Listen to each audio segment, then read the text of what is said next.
Shalom saudara-saudara, bersama kita renungkan firman Tuhan dalam tema Mintalah maka kamu akan menerima.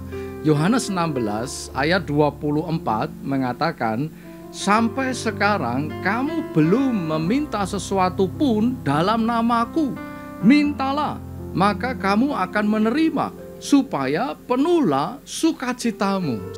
Saudara-saudara, ayat ini memang merupakan sebuah ajakan yang ditujukan kepada para murid maupun kita semua orang percaya untuk meminta kepada Bapa dalam nama Yesus Kristus.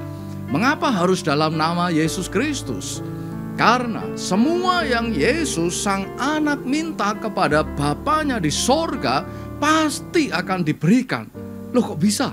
Jelas bisa, karena Yesus Sang Anak dan Bapa di sorga berada dalam sebuah kedekatan relasi yang mutlak, di mana Yesus Sang Anak dan Bapa di sorga pada dasarnya adalah satu. Kedekatan relasi yang mutlak itulah yang membuat Yesus Sang Anak tahu persis isi hati dan kehendak Bapanya di sorga. Tidak seperti hubungan kita orang tua dengan anak-anak kita. Sedekat-dekatnya relasi kita dengan anak-anak kita, tetap ada jarak yang seringkali membuat anak kita tidak mengerti isi hati dan kehendak kita sebagai orang tuanya, dan sebaliknya kita orang tua seringkali juga tidak bisa mengerti isi hati dan keinginan anak-anak kita. Tidak heran jika kemudian sering terjadi miss atau kesalahpahaman antara anak dan orang tua. Di satu pihak anak merasa tidak menerima apa yang diinginkan, sedangkan di lain pihak orang tua juga tidak ingin memberi kepada anaknya karena apa yang diminta tidaklah sesuai dengan kehendak orang tua. Saudara-saudara, Yesus Sang Anak dan Bapa di sorga berada dalam sebuah kedekatan relasi yang mutlak. Keduanya adalah satu dan tidak terpisahkan. Itu sebabnya apa yang Yesus minta 100% pasti akan dikabulkan. Karena apa yang Yesus minta pasti sesuai dengan kehendak Bapa.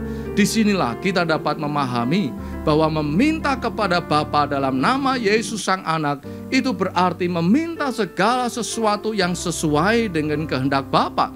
Seorang teolog Jerman bernama Dietrich Bonhoeffer mengatakan bahwa Tuhan tidak akan memenuhi semua permintaan kita, tetapi Dia akan memenuhi semua janjinya. Artinya, Tuhan tidak akan mengabulkan semua permintaan doa kita, hanya permintaan yang sesuai janji dan kehendak Tuhan yang akan Tuhan berikan kepada kita. Itu sebabnya bergaullah semakin dekat dan semakin erat bersama dengan Tuhan, setia dalam beribadah, membaca kitab suci, berdoa agar kita dapat mengerti kehendak Tuhan atas hidup kita, dan Tuhan menggenapkan setiap janjinya atas hidup saudara dan saya. Tuhan Yesus memberkati.